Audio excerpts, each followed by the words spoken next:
So I got a funny cat story for you. There's a stack of records that I keep on the floor that I don't really want anymore. I'm gonna get rid of them eventually. And one day I came down to find that Cecil had pulled one of them out. He had removed the record from the sleeve, and he was scratching the hell out of it. This record had been trashed already. It was a gag gift, so I didn't really care very much. But I was amused by the record that he chose. He's a very territorial cat, as you can see. Yeah, cats, they can tell these things. I lived with a cat once. It wasn't my cat. I would never name my cat Edge. I hated that cat. One day I walk into the room I had all my books in, and at a low bookshelf, the cat was reaching behind. Edge, what are you doing? He pulls out one book. He pulls out the book right next to it, and he turns around and walks away. And the books he pulled out, Mouse 1 and Mouse 2 by Art Spiegelman. Why, hello there. It seems you've stumbled onto the unboxing show, where we open up our mail and we thank the people who've gone to welcometothebasementshow.com and contributed. That's a good thing to do. You should do it. Well, it seems that we are the recipients of some postcards. Hey! Steve sends us a postcard from the Timberline Lodge. This is the hotel that stood in for the exteriors of the Overlook in The Shining. Ah, been there once a long time ago. This is from our buddy Tony Mayer. Hey, Tony! He says he picked this up in Austin at the Amazing Movie Monster Wax Museum. There we go. Shrunken Heads. Megan sends this to us from Victoria, BC. I've been listening to the Violent Femmes because of your high praise. Because of your show, I also watched Clue, Fitzcarraldo, and Slapshot. And I got my dad into the show. We're both huge Star Trek fans, as this James Doohan stamp will attest. And we humbly request to see your best Shatner or other Star Trek person impression. The only one I do is George Takei. Oh my. And I believe that's somebody else's bit. This is from Torsfine. Hey guys, I've wanted to send you a card from my native country of Iceland. Oh. Torsfine currently lives in Denmark. Wants to know if we've ever seen any Icelandic cinema. I don't think so. I have not. I'm sorry. Peta Redast, which is the best Icelandic quote, which I'm sure I mispronounced. We have some friends in Iceland. We will check out what that means.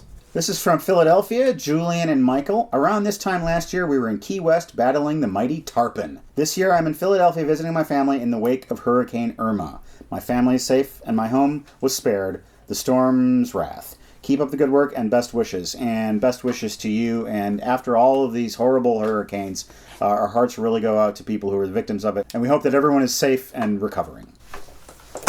You got all 5. Yes, I did. And now our donors. Maura, Melanie, Brian, Abigail, Michael, Alexander, Kelsey, Emily, Roger, Alfred, Patrick, Shelby, Reed, Lindsay, James, and Anthony. Thank you very much. Let's open some packages. Hey, let's do that. There is no note, but there is a DVD. This is The Last Unicorn. Ooh. Oh, and we have another DVD over here. I'm Matt and Craig. You have the best movie-related show on the internet. It's fantastic. This movie I sent you is not. It's terrible. It's my favorite B movie, and it's just bad. I love it. Hopefully you haven't seen it. Tyler S. from Oregon. Right here. This is Breathing Fire. Looks like there's some guy who kicks things in this one. It is now time for viewer questions. B.A. Mikey D. writes, you've been doing this show, and it's consistently amazing, and you never seem exhausted or beat down. Do you ever have show fatigue? Is there any movie you've put off for another episode because when it came time to watch, you just went, no, not this week? That has not happened. However, there have been movies that I've ended up postponing for one reason or another. For example, when we watched Pumping Iron, back in episode number 65, the movie before that was supposed to be Slapshot. I was going to do a sports-themed month. But then I discovered that there was a Stanley Kubrick movie that I had not seen, a rather middling one at that, and so I felt that I needed to see that right away. So Slapshot didn't get watched until episode 99. A whole year later. Have I told that story on this show before? You didn't give explanations. You said it was benched. Okay. Making the show is never a chore. At times, editing becomes a bit of a grind, but that doesn't happen too often. Yeah, I'm watching a movie with a friend of mine, and then we talk about it. This is basically what Matt and I were doing for 10 years before we started doing the show. Yeah. Francisco Carias writes, if you guys had to live in a movie, what movie would it be? I just saw the movie On the Town. It's a Gene Kelly, Frank Sinatra movie. It's very fun, and it's a musical, and I think I would have to live in a musical. I'd be a lot happier if there was potential of singing and dancing at any moment of high passion. Oh, sure, yeah. This is the life I want to live in, a life when we can just break out into song. And now, the Zatoichi report. My quest to consume every piece of Zatoichi-related media in the known universe concludes? You'd think, probably not. I received some comic books from a viewer, the Bushido Blade of Zatoichi Walrus. I've read the first one, and now I've read the second one, issue 2 of 2. In the morning after Franny's parents have been captured by a demon and taken to hell, things start out a little slowly. She goes and has breakfast at Burger King. She goes skinny dipping. Ichi gives her a lesson on solipsism. There's not a lot of urgency at the walrus camp. Later on, we meet her boyfriend, Mark, who she goes to see so she can get some gear for her journey into hell. But Chinyu, the demon, is watching all of this. He sends his favorite duck, Panju.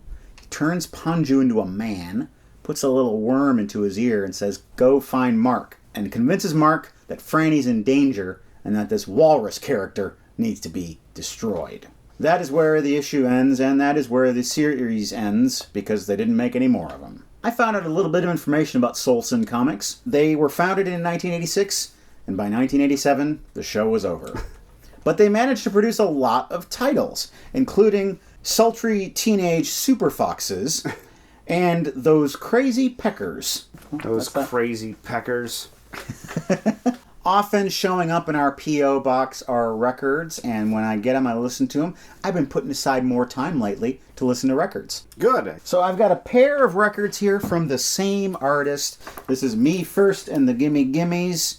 We've got Have a Ball and Blow in the Wind. Now, the whole concept of these guys is that they take classic songs and they do covers of them in this kind of amped up punk style. Isn't it more like They kind sound- of like they a swing style? No, that's a different band. Okay. They sound like Blink-182 or Green Day. It's that style of punk, like pop punk rock. Mm-hmm. This is a really good idea on paper, and it's a good business model to have, because these guys could probably make 100 albums, and if you're into this thing, you'll like every one of them. The thing that I like in particular about these guys is that they're playing it straight.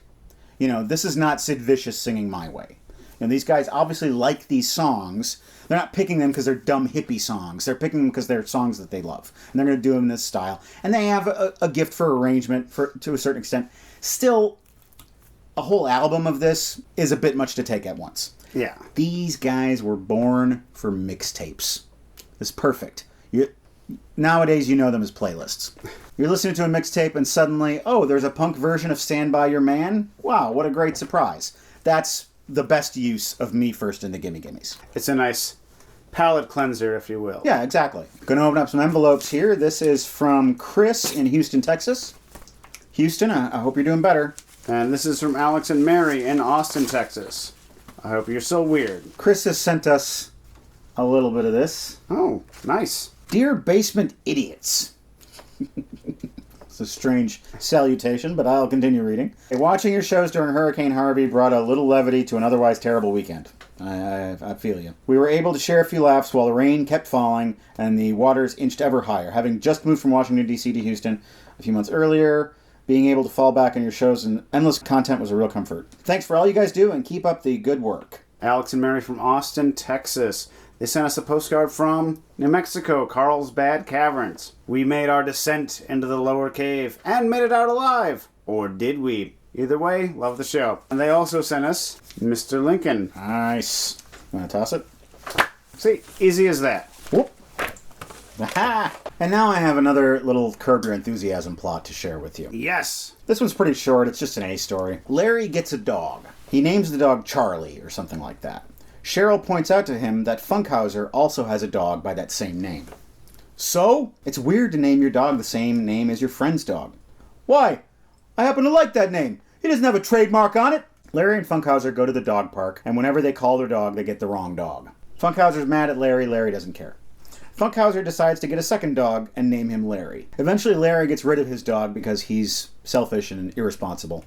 But he gives the dog to Funkhauser's neighbor, who keeps the same name, so he still has the double name problem. Well, let's open up the rest of our packages. I want the big white one. Good. I want the brown one that smiles at me.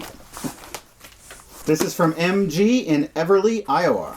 My apologies, whoever sent this one. I don't know who it is. Compilation of Uncle Scrooge and Donald Duck cartoons. I wonder if the Inception one is in there. It quite possibly is the Son of the Sun, so it seems to be an extended story. There's a Scrooge McDuck cartoon that is very similar in plot to the movie Inception. We talked about it on the show. That's probably the impetus for this gift. Thank you for sending us this. So this is from Michael, son of Gary. It's a very old-fashioned way to introduce yourself.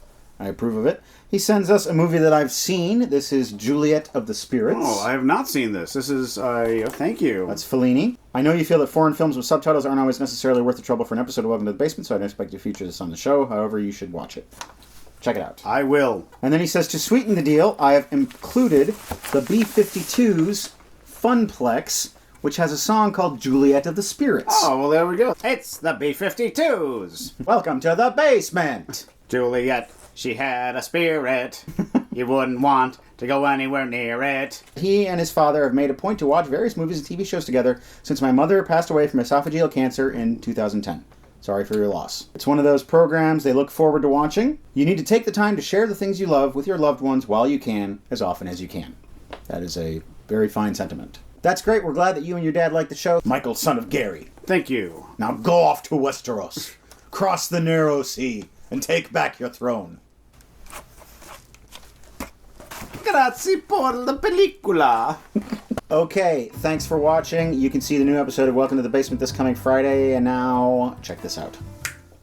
Well, now you have a plethora of pins to try on. Maybe I'll just wear them all down my jacket like I'm Rick from The Young Ones. Pollution.